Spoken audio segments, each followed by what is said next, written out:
어머니, 냄비에 불 왜 이렇게 세게 해요? 가스비가 장난 아닌데? 아이고, 미안하다. 찬물만 먹다 보니 따뜻한 국물이 그리워서. 이 더위에 국물 요리라니 센스가 없으시네요. 그냥 물 드세요. 내 나이엔 따뜻한 게 필요하다. 좀만 켜두면 무슨 큰일이 나냐. 큰일 나죠? 이번 달 고지서 나오면 어머니가 내줄 거예요? 아니, 왜 꺼? 내가 아직. 이제부터는 제가 정한 대로만 하세요. 이 집엔 제 규칙이 있어요. 시어머니를 올가맨 며느리의 규칙. 여러분이라면 이런 상황에서 어떻게 하셨을까요? 댓글로 남겨주세요. 구독과 좋아요는 더 많은 이야기 제작에 큰 힘이 됩니다. 바람이 멎은 집. 폭염경보가 열흘째 이어지는 해안 도시에서 김화연은 오늘도 거실 창문을 바라보며 한숨을 쉬었다. 창문 너머로 보이는 바다는 아지랑이에 흔들리고 있었고 아스팔트 위로는 신기루가 피어오르고 있었다. 하지만 그 창문은 굳게 닫혀 있었다. 유리창에는 수증기가 맺혀 있었고 거실 온도계는 이미 29도를 가리키고 있었다. 아침 9시인데도 말이다. 어머니, 회의 시작이에요. 조용히 해주세요. 며느리 유나의 목소리가 거실에 울려 퍼졌다. 그녀는 노트북 앞에 앉아 헤드셋을 정리하며 벽에 붙은 온습 도계를 힐끗 보았다. 28도, 습도 65%. 숫자들이 그녀의 얼굴을 굳게 만들었다. 유나는 항상 정확한 수치를 선호했다. 모든 것이 측정 가능하고 관리 가능해야 한다고 믿었다. 선풍기는 끄고요. 소음이 들어갑니다.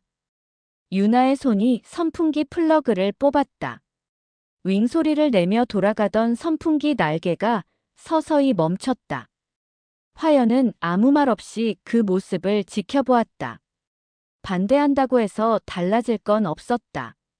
지난 석 달 동안 그래왔듯이.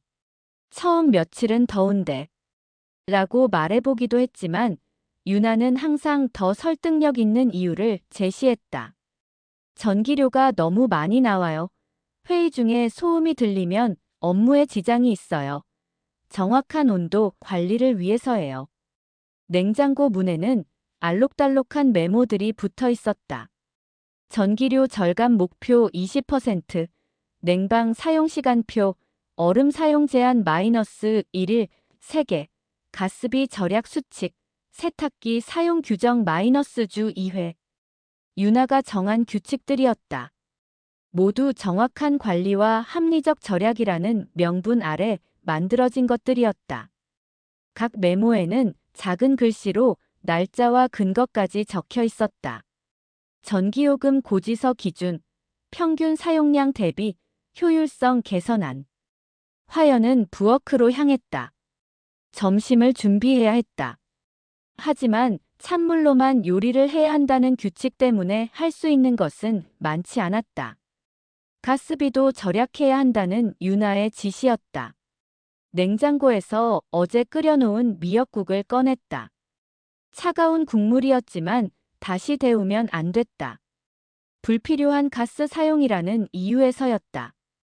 어머니, 베란다 문도 닫아주세요.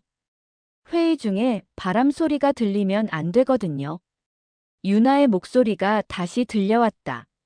화연은 베란다 쪽으로 걸어가 이중창 안쪽 문을 닫았다. 딸깍. 잠금 소리가 작게 울렸다. 바깥쪽 창문은 이미 며칠 전부터 닫혀 있었다. 정확한 온도 관리를 위해서라는 이유였다. 결국 베란다는 바람 한 점 들지 않는 밀폐된 공간이 되어버렸다. 화연은 거실 모퉁이 의자에 앉았다. 그 자리는 그녀의 지정석이었다. 유나가 일할 때 소음을 내지 않고 앉아 있을 수 있는 유일한 장소였다. 선풍기도 없고 창문도 닫힌 공간에서 그녀가 할 수 있는 것은 조용히 앉아 있는 것뿐이었다. 유나의 회의 소리가 낮게 들려왔다. 네, 온도 관리는 철저히 하고 있습니다. 정확한 데이터를 바탕으로 효율성을 극대화하고 있어요. 화연은 작게 웃었다. 정확한 데이터. 그 데이터에는 자신의 목마름이나 어지러움은 포함되지 않는 모양이었다. 유나에게 중요한 것은 숫자로 측정되는 것들 뿐이었다. 전기 사용량, 실내 온도, 습도, 소음 레벨. 하지만 화연의 컨디션이나 기분은 수치로 나타낼 수 없었다. 아들 태진은 오늘도 야근이라고 했다. 그가 집에 돌아올 때면 유나는 이미 모든 것을 원래대로 돌려놓는다. 선풍기를 켜고 창문을 조금 열고 냉장고에서 시원한 물을 꺼내 놓는다. 그리고 어머니께서 더위를 많이 타시네요 라고 말한다. 마치 화연이 유난스럽게 더위를 타는 사람인 양. 화연은 목이 말랐지만 물을 마시지 않았다. 얼음은 하루에 3개까지만 사용할 수 있고 냉수는 전기료 때문에 제한되고 있었다. 정확히 말하면 자신이 마실 때만 그랬다. 유나가 차가운 음료를 마시는 것은 업무 효율성을 위해 필요한 것이었다. 시계는 오후 2시를 가리키고 있었다. 하루 중 가장 더운 시간이었다.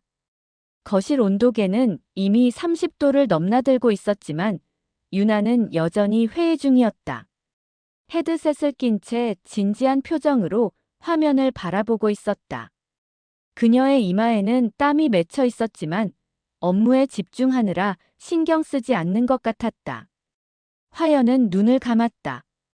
어렸을 때 시골집에서 느꼈던 바람이 생각났다. 대청마루를 가로지르던 시원한 바람, 마당에서 불어오던 저녁 공기. 그때는 바람이 자유롭게 드나들었다. 문이나 창문은 열어놓는 게 당연했고 집 안팎의 경계는 모호했다. 할머니는 항상 바람길을 막으면 복이 나간다고 하셨다. 어머니, 혹시 움직이실 거면 조용히 해주세요. 유나의 목소리가 다시 들려왔다. 화연은 눈을 뜨고 고개를 끄덕였다. 대답하지 않았다. 목소리조차 소음이 될 수 있다는 걸 알고 있었다. 그녀는 가만히 앉아 있었다. 바람이 멎은 집에서 소리마저 멎은 채로. 유나의 규칙은 날이 갈수록 정교해졌다. 그녀는 매일 아침 집안의 온습도를 체크하고 전날의 전기 사용량을 확인했다. 냉장고 문에는 새로운 표가 추가되었다. 생활 효율성 개선안이라는 제목 아래 시간대별 활동 지침이 적혀 있었다. 오전 9시부터 오후 6시까지는 집중 업무 시간으로 분류되어 있었다. 이 시간 동안에는 소음 금지, 냉방기 사용 금지, 불필요한 이동 자제가 원칙이었다. 어머니, 이렇게 하는 게 모두에게 좋아요. 제가 집중해서 일해야 저희 경제적 상황도 나아지잖아요. 유나는 항상 논리적이었다. 반박할 여지를 주지 않는 완벽한 이유들을 제시했다. 화연은 그렇구나라고 대답할 수밖에 없었다. 실제로 유나의 말은 맞았다. 그녀가 재택근무로 벌어들이는 수입은 집안 경제에 큰 도움이 되고 있었다. 태진의 월급만으로는 빠듯했던 생활이 여유로워졌다. 세탁기 사용도 제한되었다. 정확한 절약을 위해 일주일에 2번만 돌리기로 했다는 것이었다. 화연의 옷은 대부분 손빨래로 해결해야 했다. 여름철에 땀에 젖은 옷을 며칠씩 입어야 하는 상황이 되었지만 유나는 어머니 옷은 많이 더럽지 않으시니까라고 말했다. 화연은 하루 종일 집에만 있으니 옷이 더러워질 일이 없다는 논리였다. 찬물로 빨래를 하는 것도 쉽지 않았다. 더운 날씨에 찬물조차 미지근해져서 때가 잘 빠지지 않았다. 화연의 손목과 어깨는 점점 아프기 시작했다. 70세가 넘은 나이에 매일 손빨래를 하기에는 무리였다. 하지만 그녀는 아프다는 말을 하지 않았다. 유나가 운동 삼아 하세요라고 말했을 때부터 그것은 건강에 좋은 활동이 되어버렸다. 어머니, 빨래 소리가 너무 나요. 회의 중인데요. 유나의 지적을 받을 때마다 화연은 빨래를 멈춰야 했다. 그렇게 반나절이 걸리던 빨래는 하루 종일 끌어야 하는 일이 되었다. 때로는 이틀에 걸쳐서 해야 했다. 빨래를 하다가 멈추고 또 하다가 멈추고 옷들은 제대로 헹궈지지 않은 채로 말라야 했다. 식사 준비도 마찬가지였다. 가스 사용을 최소화해야 한다는 지침에 따라 대부분의 음식을 찬 상태로 먹어야 했다. 국물은 한 번에 많이 끓여서 식혀서 먹고 나물은 데치지 않고 생으로 무쳐야 했다. 밥도 한 번에 많이 지어서 냉장 보관했다가 찬밥으로 먹었다. 건강에도 더 좋아요. 열을 가하지 않아서 영양소가 파괴되지 않거든요. 유나의 설명은 언제나 합리적이었다. 하지만 화연의 소화기관은 날이 갈수록 부담을 느끼고 있었다. 찬 음식만 먹다 보니 속이 더부룩하고 소화가 잘 되지 않았다. 나이가 들어서 위장이 약해진 상태에서 찬 음식만 먹는 것은 무리였다. 하지만 이것도 건강을 위한 식습관 개선으로 포장되어 있었다. 베란다 출입도 제한되기 시작했다. 정확한 실내 온도 유지를 위해 베란다 문은 항상 닫아두어야 한다는 것이었다. 화연이 유일하게 바깥 공기를 느낄 수 있었던 공간마저 차단된 것이다. 베란다에는 화연이 기르는 화분들이 있었다. 장미, 국화, 허브들. 그 화분들을 돌보는 것이 그녀의 유일한 낙이었다. 어머니, 베란다 나가시면 문 꼭 닫고 나가세요. 실내 온도가 올라가면 나중에 냉방비가 더 많이 나와요. 하지만 베란다에서도 바람을 느끼기는 어려웠다. 바깥쪽 창문까지 닫혀 있었기 때문이다. 화연은 밀폐된 베란다에서 빨래를 널고 화분에 물을 주고 잠시 앉아 있다가 다시 안으로 들어와야 했다. 베란다는 점점 찜통 같은 공간이 되어갔다. 유나는 화연의 침묵을 동의로 받아들였다. 어머니도 이해해 주시네요 라고 말하며 더 많은 규칙들을 추가했다. 화연이 반대하지 않는다는 것은 찬성한다는 뜻이라고 생각하는 것 같았다. 실제로 화연은 반대 의사를 명확히 표현한 적이 거의 없었다. 괜찮다. 그렇구나. 알겠어요가 그녀의 일상적 대답이었다. 우리 집이 이 아파트에서 가장 효율적으로 관리되는 집이에요. 관리사무소에서도 전기 사용량이 적다고 칭찬했거든요. 유나는 자랑스러워했다. 숫자로 측정되는 모든 것들이 개선되고 있었다. 전기료, 가스비, 수도료. 모든 것이 정확히 절감되고 있었다. 지난달 전기료는 전년 동기 대비 30% 절감되었고 가스비는 40% 줄었다. 유나는 이런 성과를 그래프로 만들어 냉장고에 붙여두기도 했다. 하지만 측정되지 않는 것들도 있었다. 화연의 체력, 화연의 자존감, 화연의 목소리. 이런 것들은 수치로 나타나지 않았고 따라서 유나의 관심사가 아니었다. 화연이 하루 종일 말을 하지 않는 날이 늘어가고 있다는 것도 측정되지 않는 변화였다. 화연은 점점 말수가 줄어들었다. 어차피 하는 말마다 소음이 되거나 비효율적인 것으로 분류되었다. 그녀는 조용히 앉아서 유나의 회의 소리를 듣거나 조용히 서서 빨래를 개거나 조용히 걸어서 부엌과 거실을 오가는 것이 일상이 되었다. 마치 집안의 투명한 존재가 된 것 같았다. 태진은 여전히 늦게 들어왔다. 회사 업무가 바빠서 대부분 밤 10시 이후에 귀가했다. 그가 집에 있을 때는 선풍기도 돌아가고 냉장고에서 시원한 음료도 나왔다. 하지만 그는 낮 시간 동안 집에서 무슨 일이 일어나는지 알지 못했다. 주말에는 대부분 피곤해서 잠을 자거나 TV를 봤다. 어머니, 더위 괜찮으세요? 태진이 물을 때마다 화연은 괜찮다고 대답했다. 사실 괜찮지 않았지만 뭐가 괜찮지 않은지 설명하기가 어려웠다. 유나의 모든 규칙들은 논리적이고 합리적이었다. 표면적으로는 잘못된 것이 하나도 없었다. 절약은 좋은 것이고 효율성 추구도 나쁘지 않았다. 소음을 줄이는 것도 배려였다. 하지만 화연은 자신이 점점 투명해져 가는 것을 느꼈다. 집 안에 있지만 없는 사람처럼, 숨을 쉬지만 살아있지 않은 사람처럼. 그녀의 하루는 유나의 일정에 맞춰져 있었다. 유나가 회의를 시작하면 화연도 조용히 해야 했고, 유나가 점심을 먹으면 화연도 식사 시간이었다. 화연 자신의 리듬이나 욕구는 점점 사라져갔다. 정확함이 만든 경계 안에서 그녀는 서서히 사라지고 있었다. 분식집 사장 박미경은 화연의 변화를 가장 먼저 눈치챘다.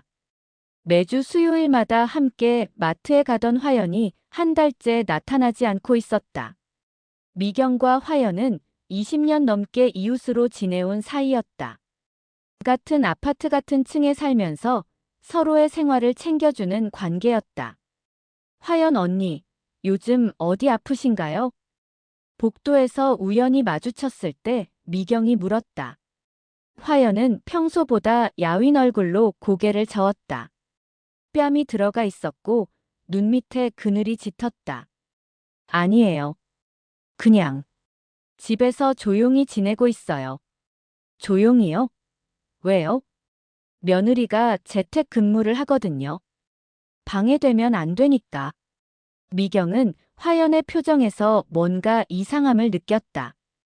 20년 넘게 이웃으로 지내면서 화연이 이렇게 위축된 모습을 본 적이 없었다. 화연은 원래 밝고 활발한 성격이었다. 동네 부녀회 활동도 열심히 하고 이웃들과 어울리기를 좋아했다.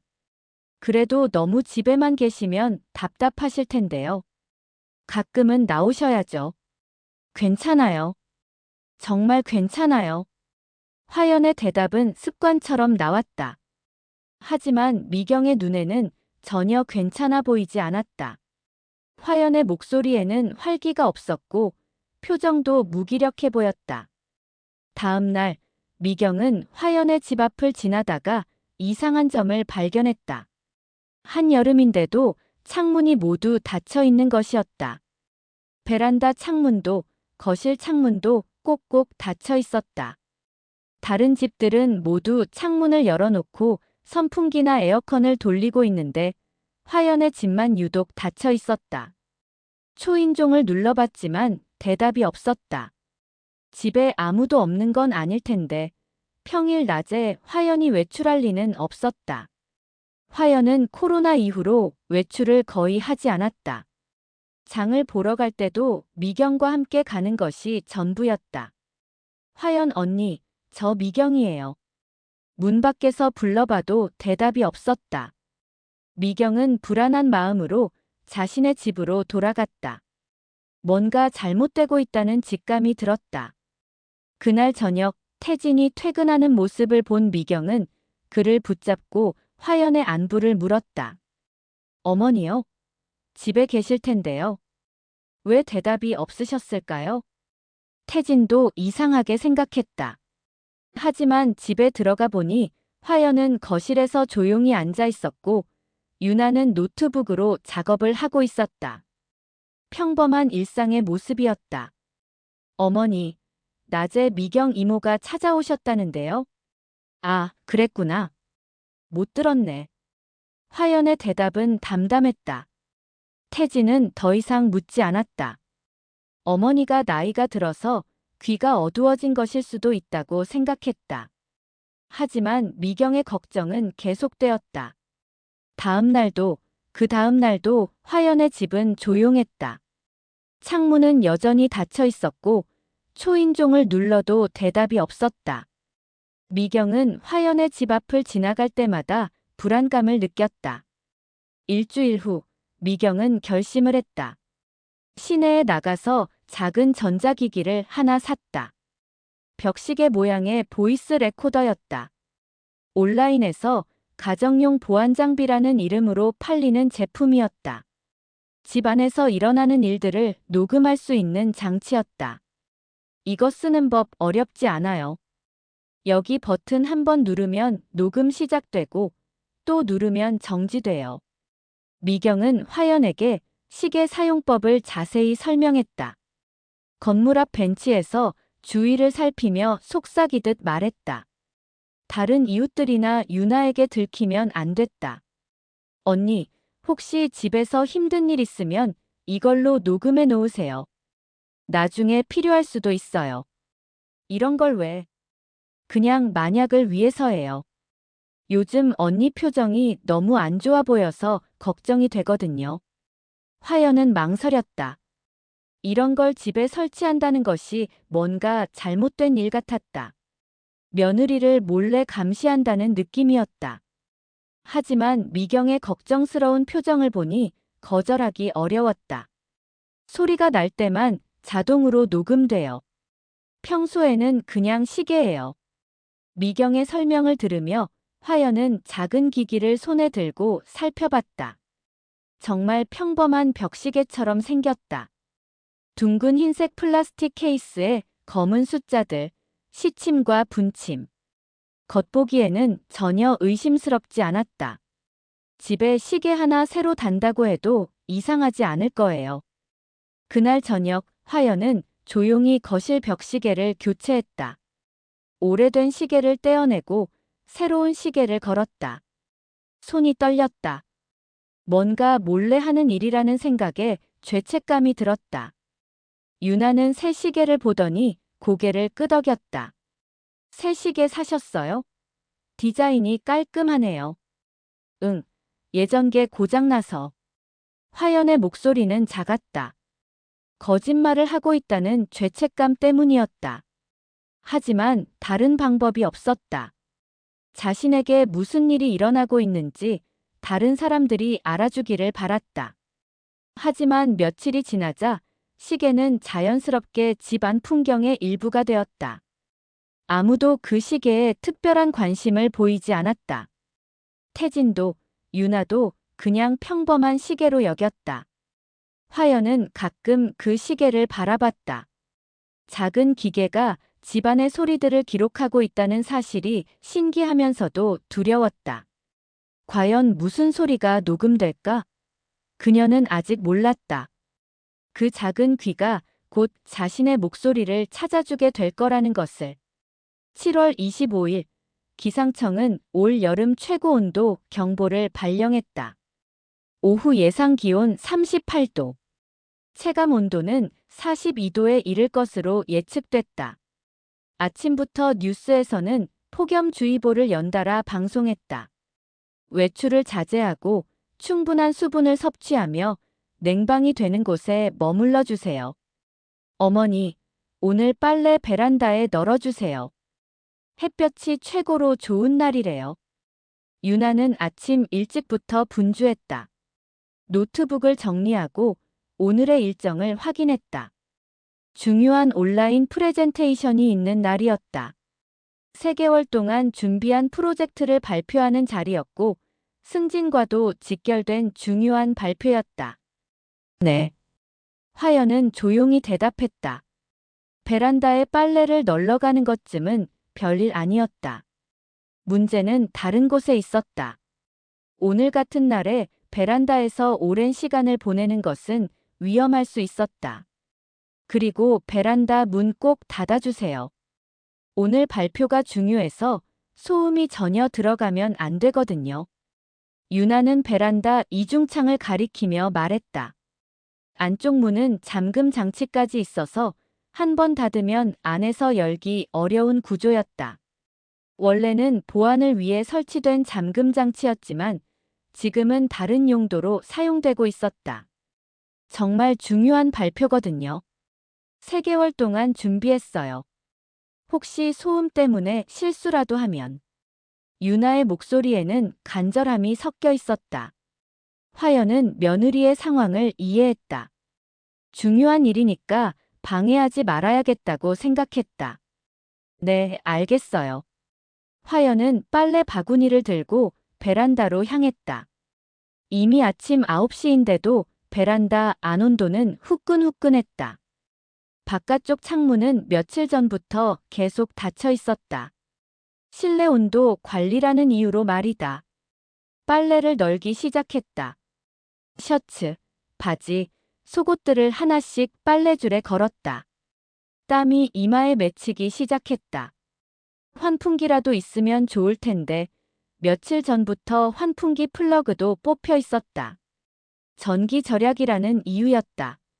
작은 환풍기 하나가 얼마나 많은 전기를 쓸까 싶었지만 유나의 결정에는 항상 합리적인 근거가 있었다. 어머니, 문 닫아주세요. 유나의 목소리가 들려왔다. 조금 다급한 톤이었다. 화연은 서둘러 안쪽 이중창을 닫았다. 딸깍. 잠금 소리가 울렸다. 그 순간 벽시계 속 작은 기계가 소리를 감지하고 녹음을 시작했다. 하지만 화연은 그것을 알지 못했다. 베란다는 순식간에 밀폐된 공간이 되었다. 바깥쪽 창문도 닫혀 있고 안쪽 문도 닫혀 있으니 공기 순환이 전혀 되지 않았다. 마치 유리로 만든 상자 안에 갇힌 것 같았다. 온실 효과까지 더해져서 온도는 급격히 올라가기 시작했다. 화연은 빨래를 계속 널었다. 땀이 등을 타고 흘러내렸다. 목이 점점 말라갔다. 하지만 빨리 끝내고 나가야겠다는 생각뿐이었다. 유나의 중요한 발표를 방해하면 안 됐다. 거실에서는 유나의 프레젠테이션이 시작됐다. 안녕하세요. 오늘 발표할 내용은 우리 회사의 디지털 전환 전략에 관한 것입니다. 유나의 목소리가 헤드셋 너머로 전해지고 있었다. 그녀는 자신만의 세계에 완전히 빠져 있었다. 3개월 동안 준비한 발표 자료, 완벽하게 정리된 데이터, 논리적인 구성. 모든 것이 완벽했다. 시간이 지날수록 베란다 온도는 올라갔다. 오전 10시, 11시, 정오. 태양이 높아질수록 베란다는 더욱 뜨거워졌다. 유리창들이 돋보기 역할을 해서 햇빛을 집중시켰다. 베란다 바닥의 타일은 뜨겁게 달궈져서 발을 대기 어려울 정도였다. 화연은 빨래를 다 널고 나서도 베란다에 남아 있었다. 안쪽 문을 열려고 했지만 잠금 장치 때문에 쉽게 열리지 않았다.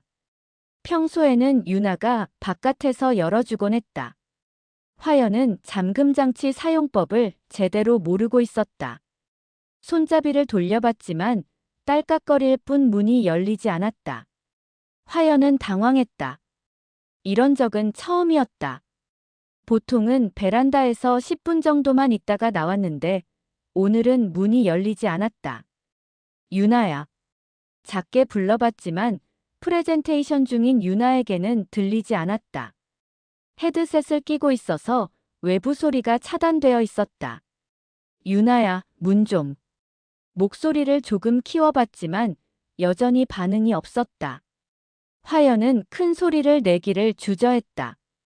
중요한 발표를 방해하면 안 된다는 생각 때문이었다. 베란다 온도는 계속 올라갔다. 오후 1시가 되자 체감 온도는 45도를 넘나들고 있었다. 화연은 어지러움을 느끼기 시작했다.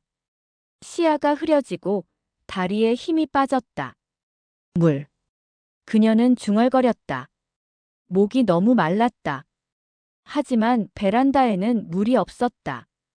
평소에는 이렇게 오래 있을 계획이 아니었기 때문에 물을 준비해 놓지 않았다. 벽시계의 음성 인식 기능이 또다시 작동했다. 물. 이라는 약한 목소리가 녹음되고 있었다.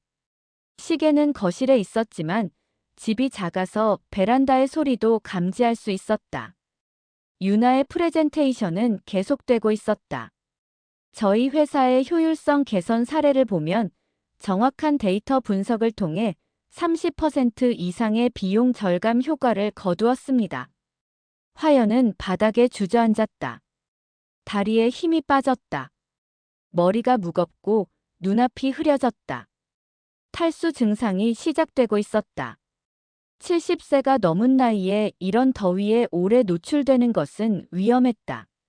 도와주세요. 그녀의 목소리는 점점 작아졌다. 하지만 여전히 큰 소리로 부르지는 않았다. 유나의 발표가 끝날 때까지 기다려야 한다고 생각했다. 오후 2시, 3시. 태양은 베란다를 직접 내리쬐고 있었다. 유리창들이 온실 효과를 만들어내고 있었다. 베란다 안 온도는 50도에 가까워지고 있었다. 사우나보다 더 뜨거운 상태였다. 화연은 의식이 희미해지는 걸 느꼈다. 호흡이 가빠지고 심장이 빠르게 뛰었다. 열사병 초기 증상이었다. 그럼에도 그녀는 큰 소리로 도움을 요청하지 않았다. 유나의 중요한 발표를 방해하면 안 된다는 생각 때문이었다. 물. 도와주세요. 문.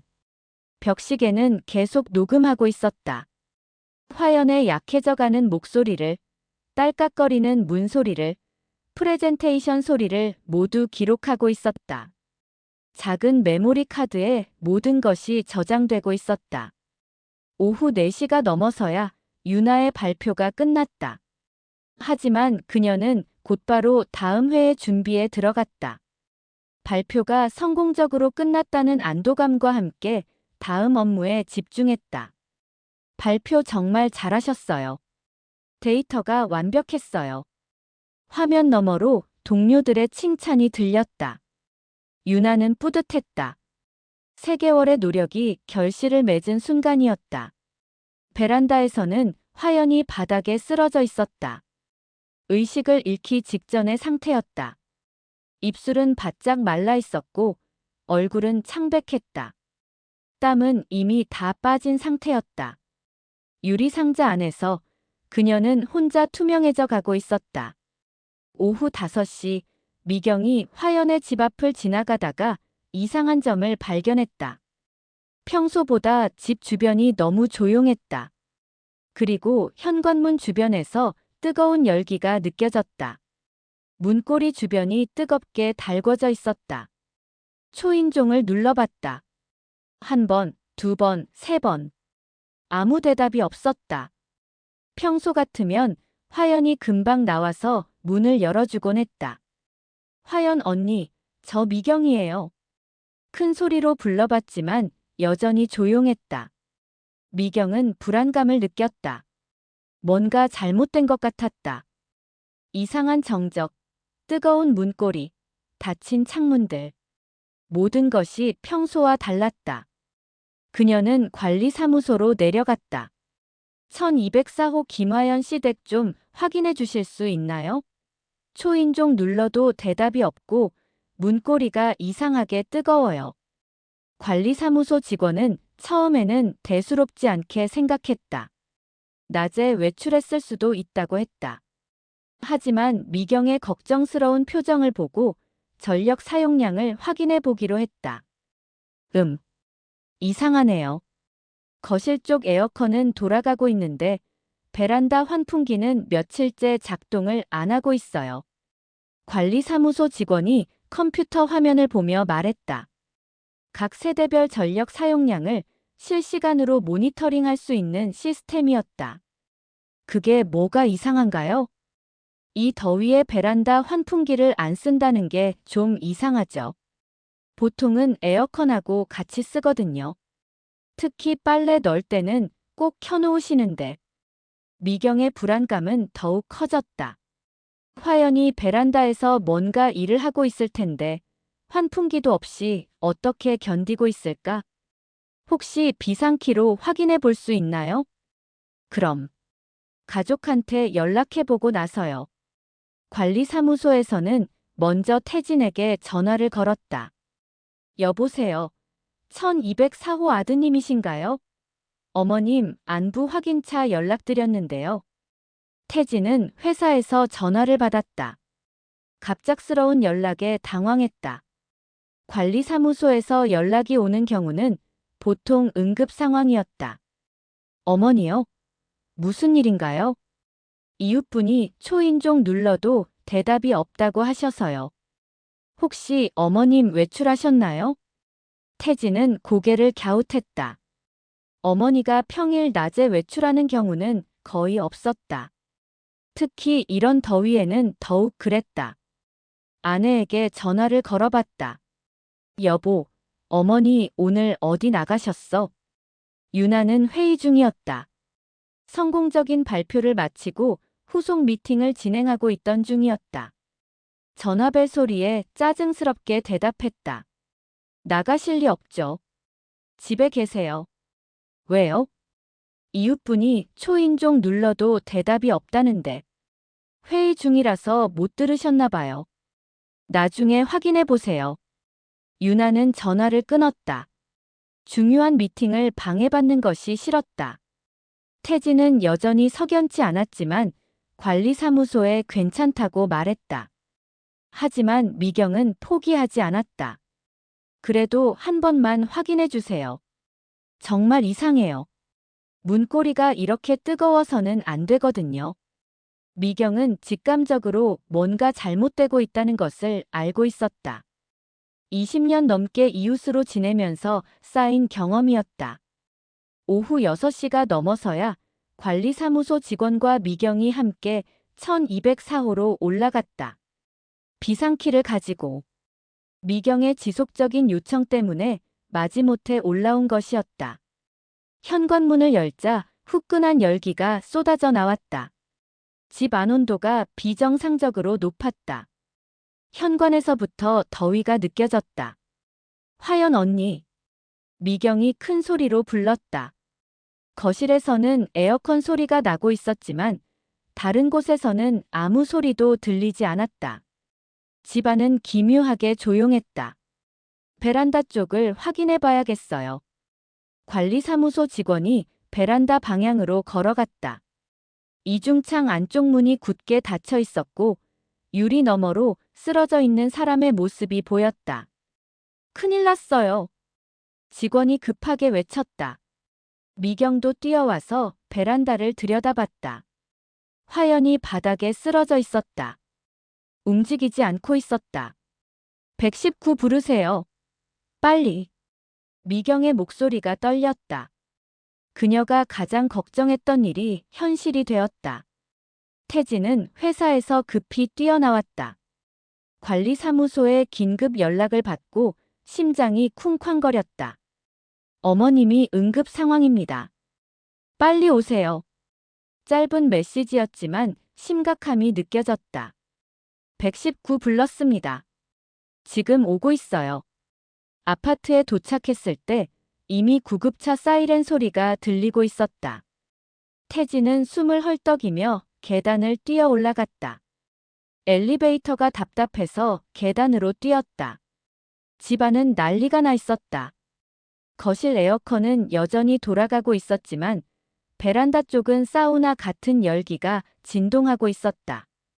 구급대원들이 이미 와 있었고 베란다 문을 열려고 시도하고 있었다.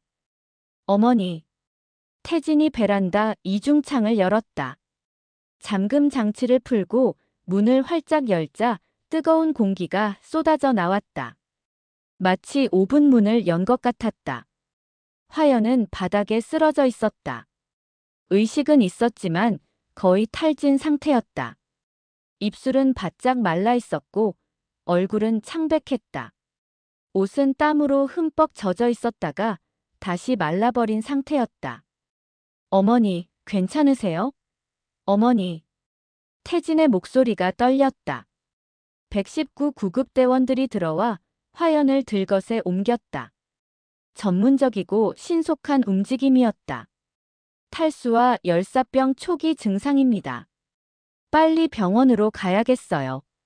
구급대원의 말에 태진은 더욱 당황했다. 어머니가 왜 베란다에서 이런 일을 당했을까? 집에는 에어컨도 있고 선풍기도 있는데 혈압이 떨어져 있고 맥박이 빨라요. 탈수가 심합니다. 구급대원이 화연의 상태를 확인하며 말했다. 응급처치를 하면서도 계속 상태를 체크했다. 며느리분은 어디 계세요? 미경이 물었다. 그제야 태진은 유나를 찾았다. 그녀는 거실에서 노트북 앞에 앉아 있었다. 헤드셋을 끼고 여전히 화상회 중이었다. 여보. 태진이 큰 소리로 불렀다. 유나가 헤드셋을 벗고 돌아봤다. 집 안에 갑자기 많은 사람들이 있는 것을 보고 당황했다. 왜 이렇게 시끄러워요? 회의 중인데. 어머니가 쓰러지셨어요. 네. 유나는 그제야 집 안 상황을 파악했다. 119 구급대원들, 이웃들, 그리고 들것에 실린 화연. 믿을 수 없는 광경이었다. 어떻게 된 거예요? 베란다에서 쓰러져 계셨어요. 문이 잠겨서 못 나오셨던 것 같은데요. 태진의 목소리에는 분노가 섞여 있었다. 유나는 당황해서 대답하지 못했다. 머릿속이 하얘졌다. 화연은 병원으로 이송됐다. 구급차가 사이렌을 울리며 아파트를 떠났다. 다행히 생명에는 지장이 없었지만 심한 탈수와 열사병으로 하루 이틀 입원해야 한다는 진단이 나왔다.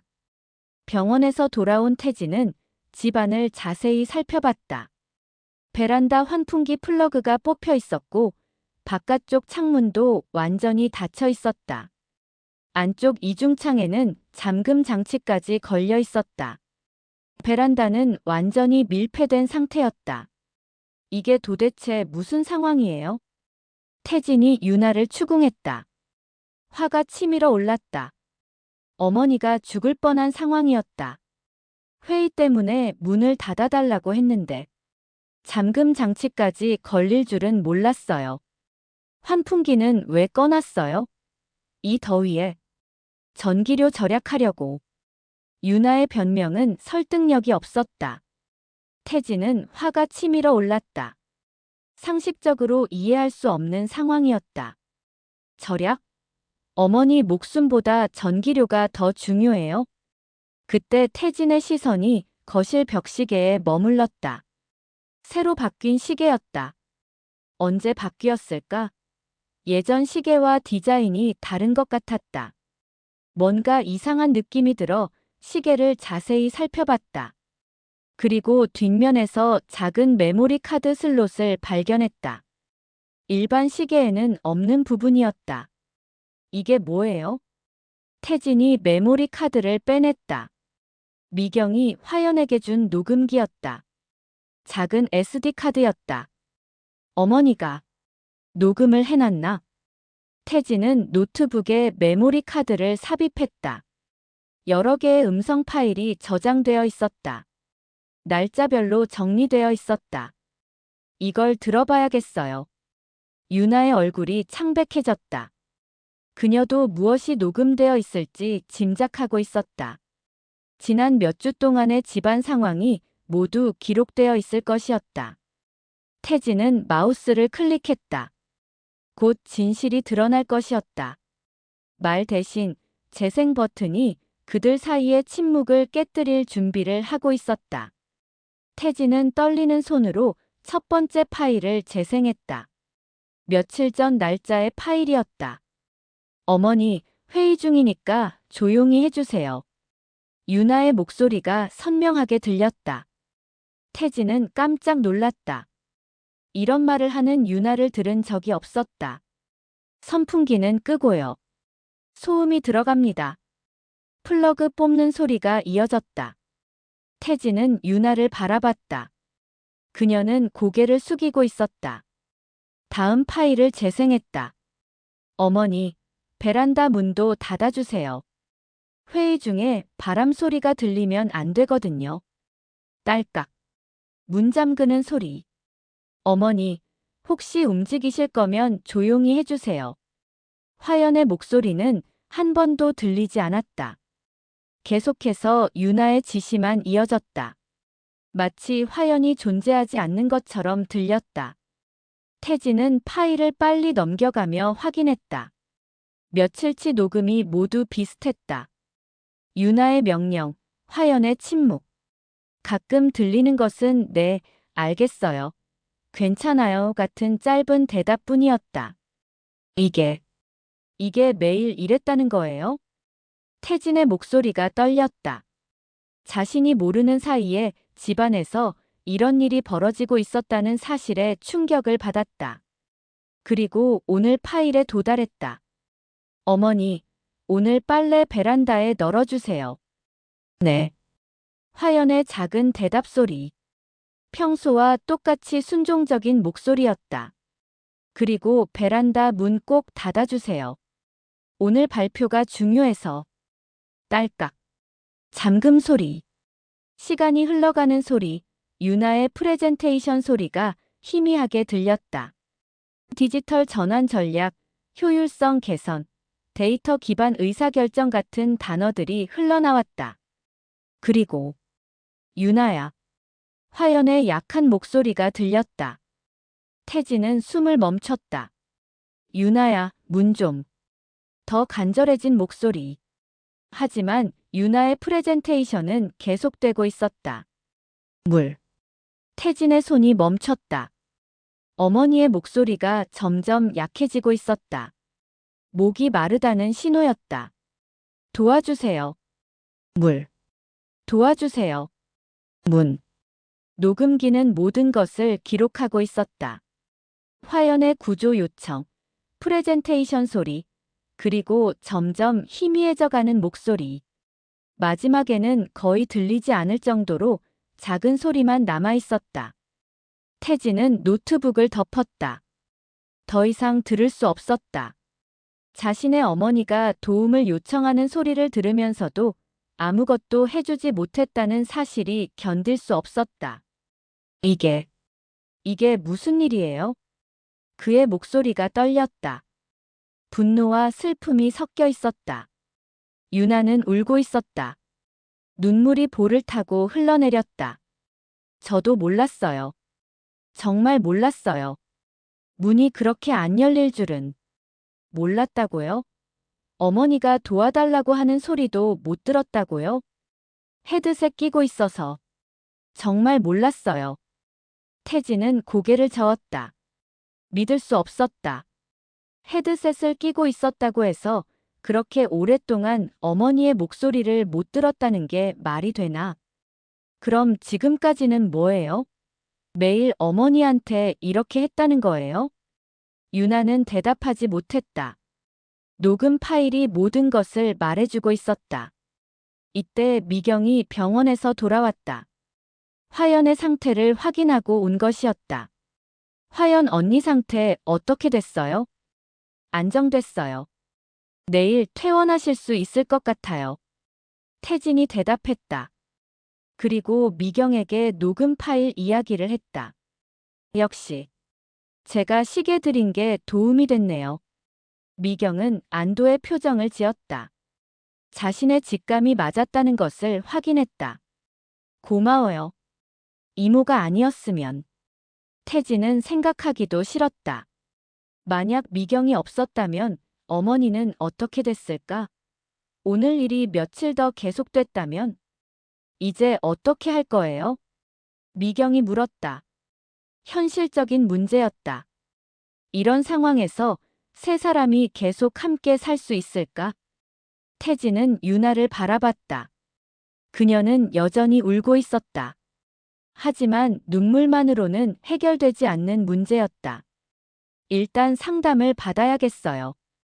이런 식으로는 더 이상 같이 살 수 없어요. 다음 날 화연이 퇴원했다. 태진은 어머니를 모시고 집으로 돌아왔다.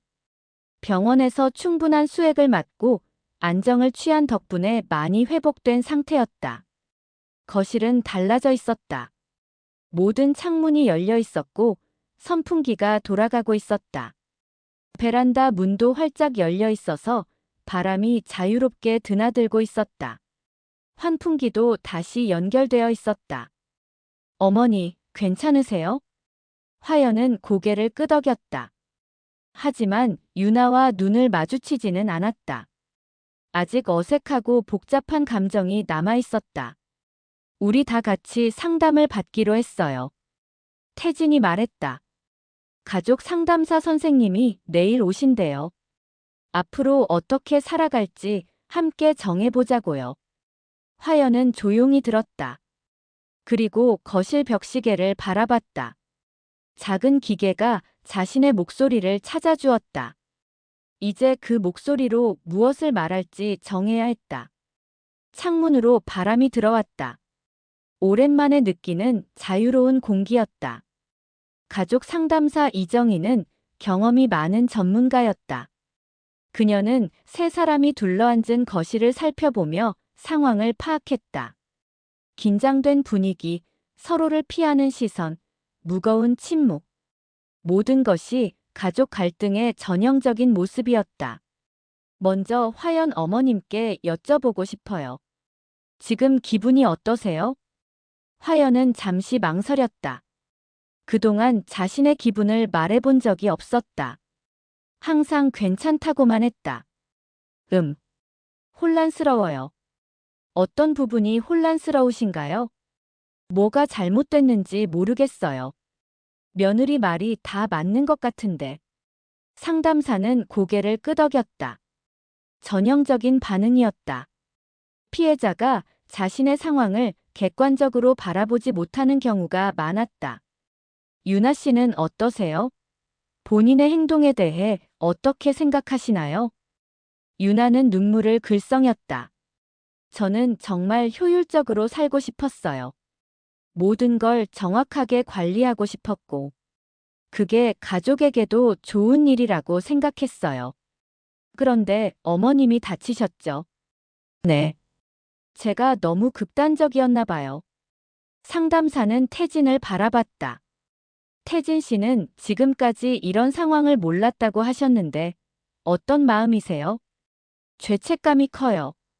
제가 야근만 하지 말고 집에 더 관심을 가졌어야 했는데. 상담사는 세 사람의 이야기를 들으며 메모를 했다. 각자의 관점과 감정을 파악하는 것이 첫 번째 단계였다. 세 분 모두 각자의 입장에서는 나름대로 최선을 다하려고 했던 것 같아요. 하지만 소통이 제대로 이루어지지 않았네요. 그녀는 화연을 바라봤다.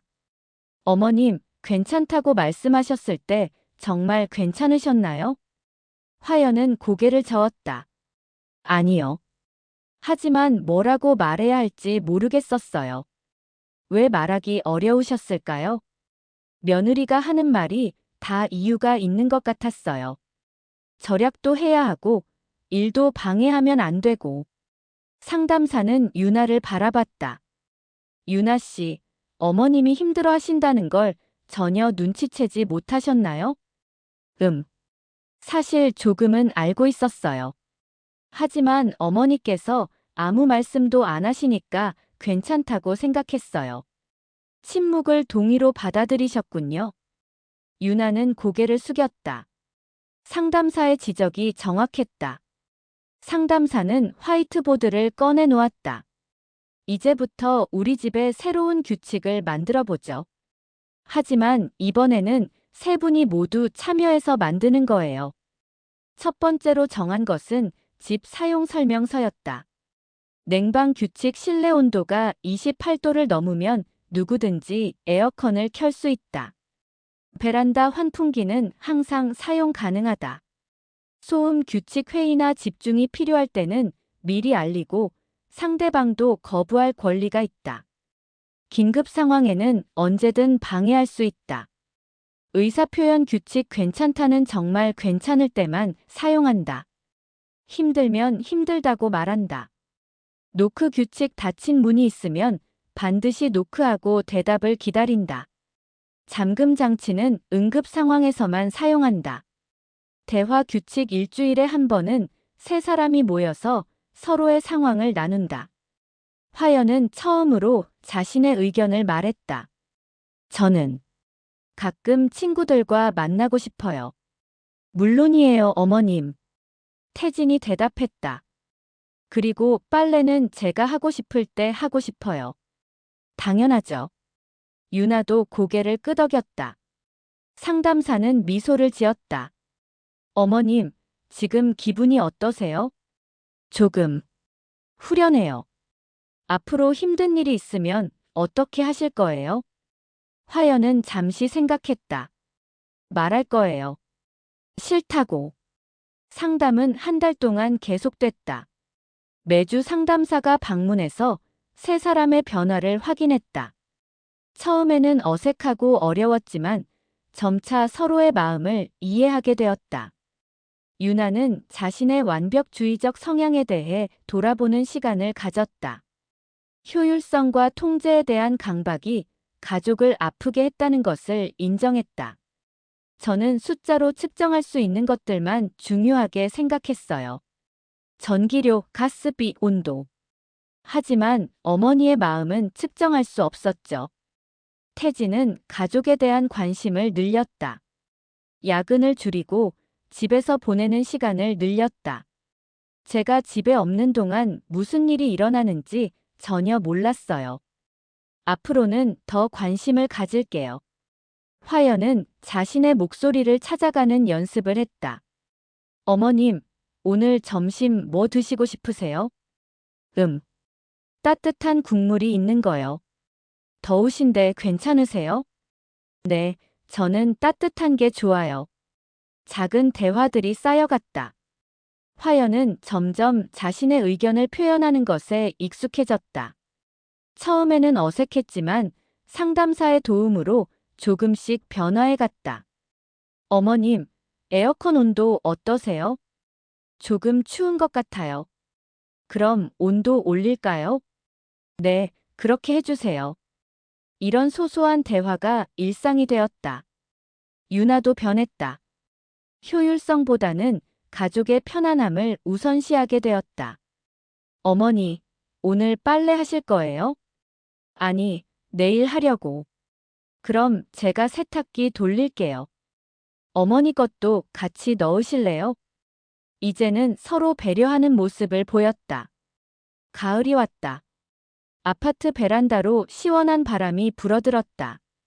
화연은 베란다에서 빨래를 널며 중얼거렸다. 바람이 있으니 목소리도 멀리 가는구나. 그녀의 목소리는 이제 집 안 어디든 자유롭게 전해질 수 있었다. 창문은 열려 있었고 문들도 열려 있었다. 더 이상 막힌 곳이 없었다. 바람이 다시 드는 집에서 화연은 자신의 목소리를 되찾았다. 거실 벽시계는 여전히 그 자리에 있었다. 하지만 이제는 녹음할 필요가 없었다. 집 안에는 자유로운 대화 소리가 가득했으니까. 어머니, 저녁 뭐 해드릴까요? 유나야, 같이 정하자. 태진이도 오면 같이. 세 사람의 목소리가 바람에 실려 집안을 가득 채웠다. 바람이 멎었던 집에 드디어 다시 바람이 불기 시작했다. 6개월 후 화연은 미경과 함께 마트에 갔다. 오랜만에 나들이었다. 예전처럼 자유롭게 외출할 수 있게 되었다. 언니, 많이 좋아지셨네요. 응, 이제는 하고 싶은 말을 해. 그때 녹음기 드리길 잘했어요. 화연은 웃었다. 고마워. 덕분에 내 목소리를 찾았어. 집으로 돌아가는 길, 화연은 하늘을 올려다봤다. 구름이 바람에 실려 자유롭게 흘러가고 있었다. 마치 자신의 마음처럼. 집에 도착하니 유나가 베란다에서 빨래를 걷고 있었다. 모든 창문이 열려 있었다. 바람이 자유롭게 드나들고 있었다. 어머니, 다녀오셨어요? 응, 저녁은 뭐 할까? 어머니 드시고 싶은 거 해요. 화연은 부엌으로 향했다. 따뜻한 국을 끓이기 위해. 자신이 원하는 음식을. 가스불을 켜고 물을 끓이고 재료를 넣었다. 모든 것이 자유로웠다. 창문 너머로 바람이 불어들었다. 그 바람에 실려서 화연의 콧노래가 집안을 따뜻하게 채웠다. 동무야, 우리들은 잘한다. 늘 푸른 소나무처럼. 오랜만에 부르는 노래였다. 목소리가 나오는 것이 신기했다. 태진이 퇴근해서 들어왔다. 어머니, 노래하시네요? 응, 기분이 좋아서. 저녁 뭐예요? 된장찌개. 따뜻한 거. 좋네요. 요즘 날씨가 쌀쌀해졌는데. 유나도 일을 마치고 나왔다. 저도 따뜻한 국물 좋아요.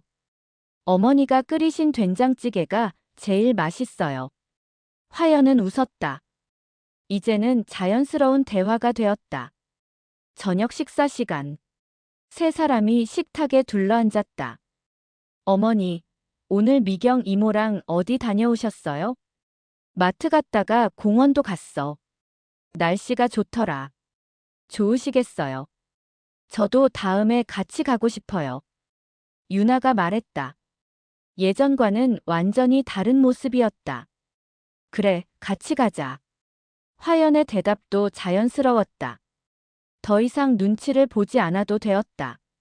식사 후, 세 사람은 거실에서 차를 마시며 대화를 나눴다. 어머니, 요즘 어떠세요? 태진이 물었다. 좋아. 말할 수 있어서. 저도 많이 배웠어요. 어머니께. 유나가 말했다. 뭘 배웠는데? 사람이 숫자가 아니라는 걸요. 효율성이나 절약보다 중요한 게 있다는 걸. 화연은 고개를 끄덕였다. 우리 모두 배웠지. 나도 배웠어. 어머니는 뭘 배우셨어요? 괜찮다고 말하면 안 된다는 걸. 괜찮지 않을 때는. 세 사람이 웃었다. 이제는 진짜 괜찮았다. 밤이 깊어갔다. 화연은 자신의 방으로 들어가며 창문을 열었다. 시원한 바람이 들어왔다. 침대에 누워 천장을 바라보며 생각했다. 벽시계가 기록했던 그날들. 자신의 목소리를 잃었던 시간들. 그리고 다시 찾은 목소리. 이제는 무엇이든 말할 수 있었다. 싫어요, 힘들어요, 도와주세요, 좋아요, 행복해요. 모든 감정을 표현할 수 있었다. 바람이 커튼을 흔들었다. 화연은 눈을 감았다. 평화로운 잠이 찾아왔다. 바람이 멎었던 집은 이제 없었다. 바람이 자유롭게 드나드는 집만 있을 뿐이었다. 그리고 그 바람에 실려서 세 사람의 목소리가 따뜻하게 울려 퍼지는 집이. 화연의 마지막 생각은 이랬다. 바람이 있으니까 목소리도 멀리 간다. 내 목소리도 이제 멀리 갈 수 있겠구나. 그렇게 바람이 다시 든 집에서 모든 것이 새롭게 시작되었다. 그로부터 1년이 지났다. 화연은 이제 완전히 다른 사람이 되어 있었다. 아니, 원래의 자신을 되찾았다고 하는 편이 맞을 것이다. 활기찬 목소리, 당당한 자세, 자신만의 의견들. 모든 것이 돌아왔다. 어머니, 오늘 동네 부녀회 모임 어떠셨어요? 태진이 저녁에 집에 들어오며 물었다. 화연은 6개월 전부터 동네 부녀회 활동을 다시 시작했다. 처음에는 조심스러웠지만 이제는 적극적으로 참여하고 있었다. 좋았어. 다음 달에 김장하기로 했거든. 나도 참여하기로 했어. 좋네요. 김치 좋아하는데. 화연은 웃었다. 예전에는 이런 대화조차 조심스러워했다. 혹시 불필요한 활동이라고 지적받을까봐. 유나가 부엌에서 나왔다. 요즘 그녀는 저녁 준비를 도맡아 하고 있었다. 화연에게 미안한 마음도 있었지만 요리하는 것 자체가 즐거워졌다. 어머니, 저도 김장할 때 도와드릴게요. 요리 배우고 싶거든요. 그래. 그럼 같이 하자. 이제는 이런 대화가 자연스러웠다. 서로를 배려하고 함께 무언가를 하려고 노력하는 모습들. 아, 그리고 다음 주에 상담 선생님 마지막 방문이에요. 태진이 말했다. 1년 동안 계속된 가족 상담이 곧 끝날 예정이었다. 벌써 마지막이네. 화연이 감회 깊게 말했다. 어머니, 상담받아서 어떠셨어요? 유나가 물었다. 좋았어. 말하는 법을 배웠으니까. 화연의 대답은 단순했지만 진심이 담겨 있었다. 정말로 그녀는 말하는 법을 배웠다. 자신의 감정을 표현하는 법, 불편한 것을 불편하다고 말하는 법, 도움이 필요할 때 도움을 요청하는 법. 저도 많이 배웠어요. 사람을 대하는 법을. 유나의 말에도 진심이 담겨 있었다. 그녀는 효율성과 완벽함에만 매달려 있던 자신을 돌아보게 되었다. 가장 중요한 것은 숫자나 성과가 아니라 사람이라는 것을 깨달았다. 일주일 후 상담사 이정희가 마지막 방문을 했다. 1년 동안 이 가족을 지켜본 그녀는 놀라운 변화를 목격했다. 정말 많이 달라지셨네요. 상담사가 감탄하며 말했다. 처음 왔을 때를 기억하세요? 서로 눈도 마주치지 못하고 대화도 거의 없었는데. 맞아요. 그때는 정말 답답했어요. 화연이 웃으며 대답했다. 이제는 그때를 객관적으로 돌아볼 수 있었다. 가장 큰 변화가 뭐라고 생각하세요? 상담사가 물었다. 소통이요. 세 사람이 거의 동시에 대답했다. 그리고 서로를 보며 웃었다. 맞아요. 이제는 무엇이든 말할 수 있어요. 태진이 덧붙였다. 어머니도 불편하시면 바로 말씀하시고 저희도 서로 솔직하게 이야기해요. 그리고 무엇보다 서로를 존중하게 되었어요. 유나가 말했다. 어머니의 의견도 중요하다는 걸 알게 되었거든요. 상담사는 만족스러운 표정을 지었다. 앞으로도 이런 모습을 유지하실 수 있을 것 같나요? 물론이죠. 화연이 자신있게 대답했다. 이제는 제가 원하는 걸 말할 수 있으니까요. 상담이 끝나고 상담사가 떠난 후 세 사람은 거실에 앉아 차를 마셨다. 1년이 정말 빨리 지나갔네요. 태진이 말했다. 힘들었지만 보람 있었어. 화연이 대답했다. 저는 아직도 미안해요. 어머니께. 유나가 조심스럽게 말했다. 1년이 지났지만 여전히 미안한 마음이 남아 있었다. 이제 그만 미안해해. 다 지난 일이야. 화연이 따뜻하게 말했다. 우리 모두 달라졌잖아. 그걸로 된 거야. 정말로 모든 것이 달라져 있었다. 집 안 분위기부터 시작해서 세 사람의 관계, 대화 방식, 생활 패턴까지. 지금의 집은 항상 바람이 통하고 있었다. 창문들은 대부분 열려 있었고 문들도 열려 있었다. 선풍기와 환풍기도 자유롭게 사용했다. 무엇보다 대화가 자유롭게 오가고 있었다. 어머니, 내일 날씨가 좋다는데 어디 나가실래요? 미경이랑 등산 가기로 했어. 좋으시겠어요? 저는 내일 회사 야유회예요. 나도 친구들이랑 만나기로 했어요. 세 사람 모두 각자의 계획이 있었다. 서로를 구속하지 않고 각자의 삶을 존중하고 있었다. 그날 밤 화연은 베란다에 나가 앉았다. 시원한 가을바람이 불고 있었다. 1년 전 이맘때쯤 그녀는 이 베란다에서 죽을 뻔했다. 그런데 지금은 이곳이 가장 편안한 공간 중 하나가 되었다. 베란다에는 화연이 기르는 화분들이 가득했다. 장미, 국화, 허브들이 무성하게 자라고 있었다. 이제는 아무도 화분을 기르는 것을 제한하지 않았다. 어머니, 감기 걸리실까봐 걱정돼요. 유나가 나와서 화연의 어깨에 담요를 덮어주었다. 고마워. 저도 같이 있어도 될까요? 그럼. 두 사람이 나란히 앉아 밤 하늘을 바라봤다. 예전에는 상상할 수 없었던 장면이었다. 어머니, 정말 죄송해요. 그때 일. 유나가 다시 한번 사과했다. 괜찮다고 했잖아. 하지만. 유나야. 화연이 유나를 바라봤다. 사과는 이제 그만하고 앞으로 잘하면 돼. 네. 그리고 고마워. 네. 뭐가요? 나한테 말하는 법을 가르쳐줘서. 유나는 깜짝 놀랐다. 제가 뭘 가르쳐드렸다는 거예요? 안 된다고 말하는 법을 가르쳐줬잖아. 화연이 웃으며 말했다. 그전에는 몰랐어. 싫은 건 싫다고 말해도 된다는 걸. 유나는 복잡한 표정을 지었다. 그런 식으로 배우시면 안 되는 건데. 어쨌든 배웠으니까 됐어. 화연의 말에 유나도 웃었다. 태진이 나왔다. 여기 계셨네요. 찾았어요. 같이 앉자. 화연이 자리를 만들어 주었다.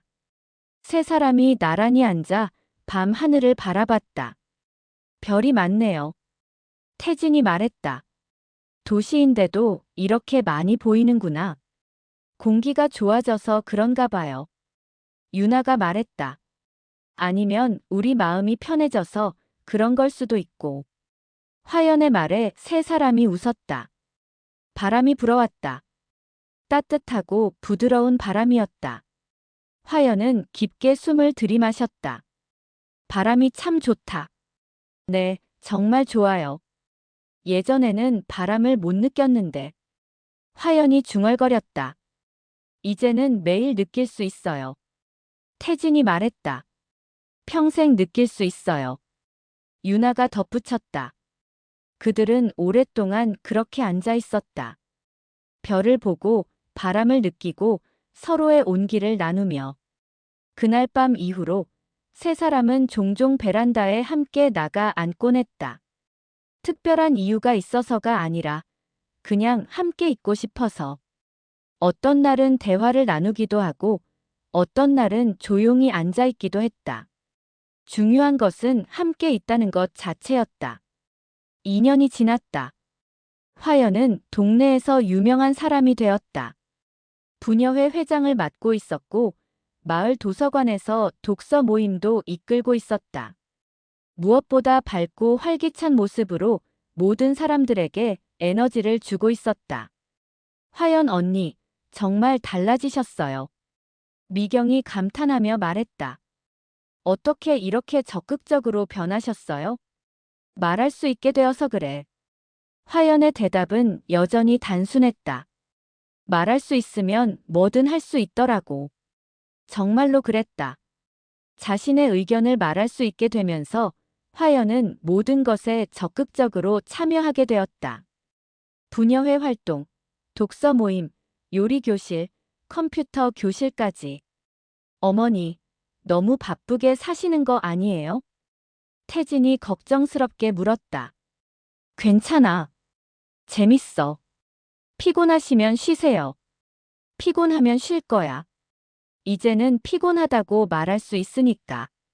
화연의 말에 태진과 유나가 웃었다. 정말로 그녀는 변했다. 유나도 많이 달라졌다. 일의 효율성만 추구하던 예전과 달리 이제는 사람과의 관계를 더 중요하게 생각했다. 회사에서도 동료들과의 소통을 중시하는 사람으로 평가받고 있었다. 유나 씨, 요즘 많이 부드러워지셨네요. 회사 동료가 말했다. 예전에는 일만 하는 사람인 줄 알았는데. 유나는 웃었다. 가정에서 배운 것들을 직장에서도 적용하고 있었다. 태진은 야근을 줄이고 가족과 보내는 시간을 늘렸다. 승진 기회를 몇 번 포기하기도 했지만 후회하지 않았다. 가족이 더 중요해요. 그가 상사에게 말했을 때 상사는 의외라는 표정을 지었다. 요즘 젊은 사람들이 다 그런가 보네. 아니요, 제가 늦게 깨달은 거예요. 이제 태진은 매일 저녁집에서 가족과 함께 식사를 했다. 주말에는 어머니와 함께 시장도 가고 공원도 산책했다. 3년째 되던 어느 날 화연은 일기를 쓰기 시작했다. 매일 있었던 일들을 기록하는 것이었다. 오늘은 미경이와 함께 새로 생긴 카페에 갔다. 커피가 맛있었다. 유나가 저녁에 파스타를 만들어 주었다. 태진이 내일 같이 영화 보자고 했다. 행복한 하루였다. 간단한 문장들이었지만 그 안에는 소중한 일상이 담겨 있었다. 어머니, 일기 쓰세요? 유나가 신기하게 물었다. 응, 기록해두고 싶어서. 좋으시겠어요. 저도 써볼까요? 그래, 같이 써보자. 그렇게 유나도 일기를 쓰기 시작했다. 태진까지 합류하면서 세 사람 모두 일기를 쓰게 되었다. 가끔 일기를 서로 보여주기도 했다. 어머니 일기에 제가 자주 나오네요. 태진이 웃으며 말했다. 당연하지. 우리 아들인데. 저도 어머니 일기에 나와요? 유나가 물었다. 당연해. 우리 며느리인데. 화연의 말에 유나가 환하게 웃었다. 벽시계는 여전히 거실에 걸려 있었다. 하지만 이제는 녹음 기능을 사용하지 않았다. 필요가 없어졌기 때문이다. 가끔 화연은 그 시계를 바라보며 생각했다. 그때 그 작은 기계가 자신의 목소리를 기록해주지 않았다면 어떻게 되었을까? 아마도 지금도 조용히 앉아서 괜찮다고만 말하고 있을지도 모른다. 자신의 목소리를 잃은 채로. 어머니, 뭐 보세요? 태진이 물었다. 시계. 시계요? 왜요? 고마워서. 태진은 무슨 말인지 이해하지 못했지만 더 이상 묻지 않았다. 어머니만의 비밀이 있을 수도 있다고 생각했다. 4년이 지났다. 화연은 이제 완전히 새로운 사람이 되어 있었다. 아니, 원래의 자신을 완전히 되찾았다고 하는 것이 맞을 것이다. 어느 날 저녁, 세 사람이 식사를 하던 중 정전이 되었다. 어머, 정전이네. 유나가 말했다. 촛불 어디 있지? 태진이 찾아보았다. 괜찮아, 금방 올 거야. 화연이 침착하게 말했다. 세 사람은 어둠 속에서 대화를 계속했다. 이런 것도 나쁘지 않네요. 유나가 말했다. 맞아요. 가끔은 이런 것도 좋은 것 같아요. 태진이 동의했다. 예전에는 이런 상황이면 스트레스를 받았을 텐데. 화연이 웃으며 말했다. 지금은 별로 신경 안 쓰이네. 정말로 그랬다. 예전에 화연이었다면 이런 상황에서도 눈치를 보며 조용히 있었을 것이다. 하지만 지금은 자연스럽게 대화에 참여하고 있었다. 어머니, 많이 달라지셨어요. 태진이 감회 깊게 말했다. 우리 모두 달라졌지. 화연이 대답했다. 그때는 상상도 못했어. 이렇게 편하게 대화할 수 있을 거라고. 저도요. 어머니랑 이렇게 많은 이야기를 나눌 수 있을 거라고는 생각 못했어요. 유나가 말했다. 이제는 뭐든 말할 수 있으니까. 화연의 말에 세 사람이 웃었다. 그때 전기가 다시 들어왔다. 아, 불 들어왔네. 하지만 아무도 서두르지 않았다. 어둠 속에서의 대화가 좋았기 때문이다. 조금 더 이렇게 있을까요? 유나가 제안했다. 좋아. 화연과 태진이 동의했다. 그들은 다시 불을 끄고 어둠 속에서 대화를 계속했다. 별다른 주제가 있는 것도 아니었다. 그냥 떠오르는 이야기들을 자유롭게 나누었다. 어머니, 행복하세요? 태진이 갑자기 물었다. 응, 행복해. 화연의 대답은 주저함이 없었다. 정말 행복해? 정말 행복해.